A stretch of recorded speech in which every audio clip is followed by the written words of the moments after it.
Maximizer is about being pretty picky. It's about this awareness of and pursuit of perfection. And I'll make no apologies for that because I've met a lot of people who use this in a fantastic way.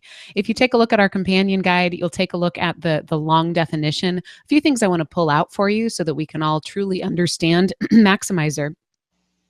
For me, the most interesting nugget of this is a couple sentences here. Taking something from below average to slightly above average takes a lot of effort, and to a maximizer is not all that rewarding. Transforming something strong into something superb also takes a lot of effort. In fact, could be the same amount of elbow grease and effort, but for a maximizer, that is thrill, that is joy, that is exactly where they want to be. So really, maximizer is about noticing what's good and imagining what other people maybe don't see on how it could be better. It's about that relentless pursuit of improvement, pursuit of high expectations, and about helping people understand that what we might think is good and move on can always be improved upon. We often use the term polishing the pearl. So it is also, it's a thrill and I think a willingness to look for areas of strength because you can maximize them.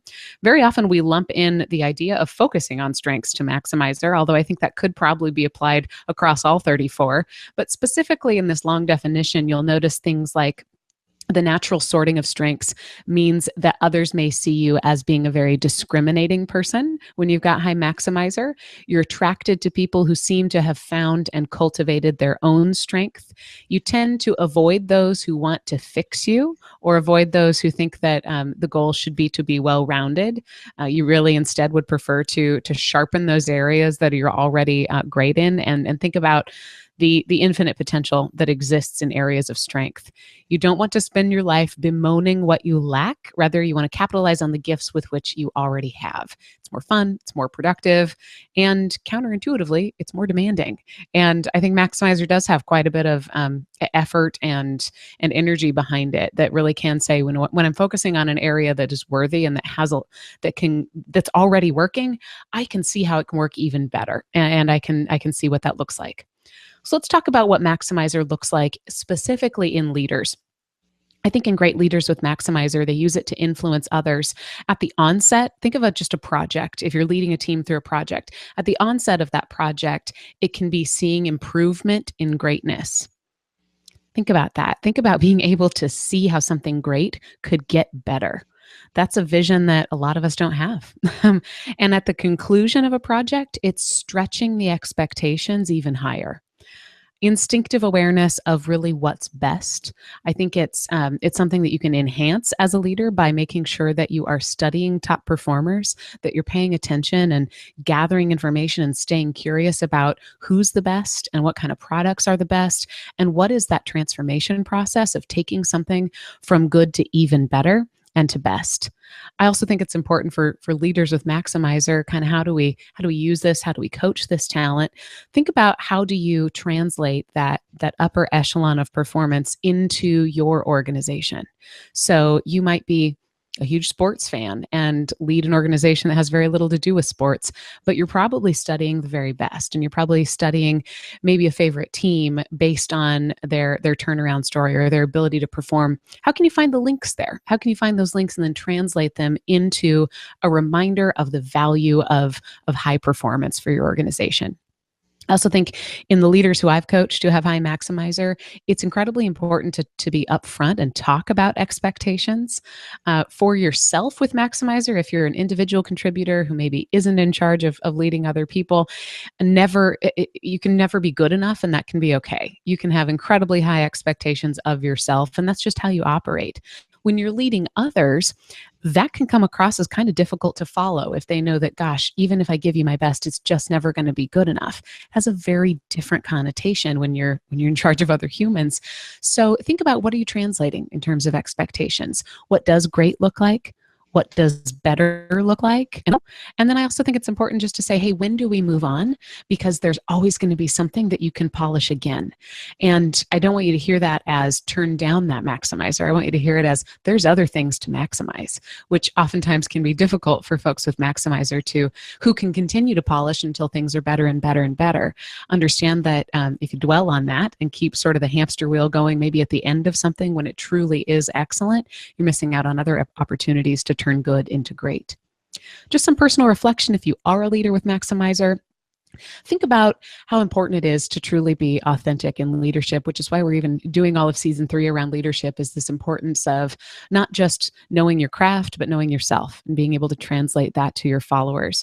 So if a couple questions I'd encourage those leaders with maximizer to think about is, when are you offering your very best? How can you be very picky about the best of yourself that you have to give? When are you, conversely, stretching into areas that aren't your very best because you think you have to, or because you think other people might not do it as well? And who can you surround yourself with in order to truly bring together a team who's all working toward excellence? I think that Maximizer has a unique ability to assemble a brain trust of superheroes because you tend to notice excellence. So pay attention to that and give yourself maybe some grace and some humility by saying, this is where I'm great.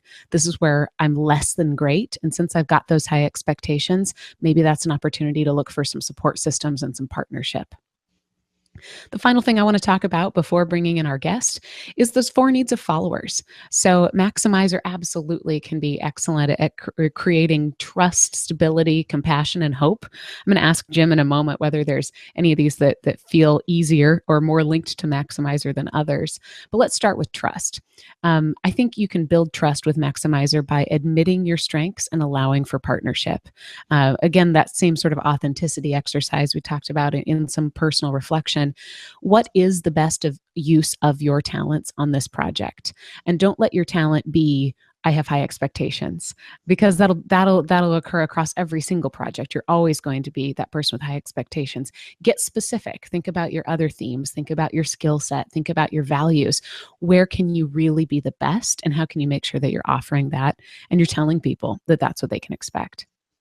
We talk about compassion. I think your high standard of excellence helps you spot potential strengths in other people because you notice what's fantastic. So practice being able to translate that into words. Sometimes we talk about talent and it's easy to say, wow, she's really fast, or he's exceptionally skilled at some technology pieces. I think expand beyond so that you can really have a vocabulary for talking about what people are great at. You could think about asking your question this: what area of giftedness does each person bring to the table? And I think that that's probably a place where you might be ahead of the pack naturally. So think about spreading some compassion by helping other people put their strengths into words. A leader with Maximizer might provide stability by setting early expectations of your polishing process. So ask yourself when you really should be set up for the final say. Should you make sure that you are the last piece in a process instead of the very first? And really, what is the best way to do that? And finally, when we talk about hope, my favorite four-letter word, find words for excellence. You're attracted to it. Spend time there and help people see what's possible. Help people fall in love with this idea that you have of what would happen if we let go of what's not working. We often talk about maximizer and restorative being very almost cut from different cloth. You absolutely could have them both, but it would be pretty rare. And restorative, again, is about that attraction to what's broken and bringing it back to its working state. Maximizer, on the other hand, can be an impatience with what's broken. And I think it's important for you to translate that into the possibility that you see if you move beyond that and you focus on what's working. So think about some visioning, some future casting, and some inspiration that you can give to your followers by helping them see the return on investment of focusing on our areas that are already strong.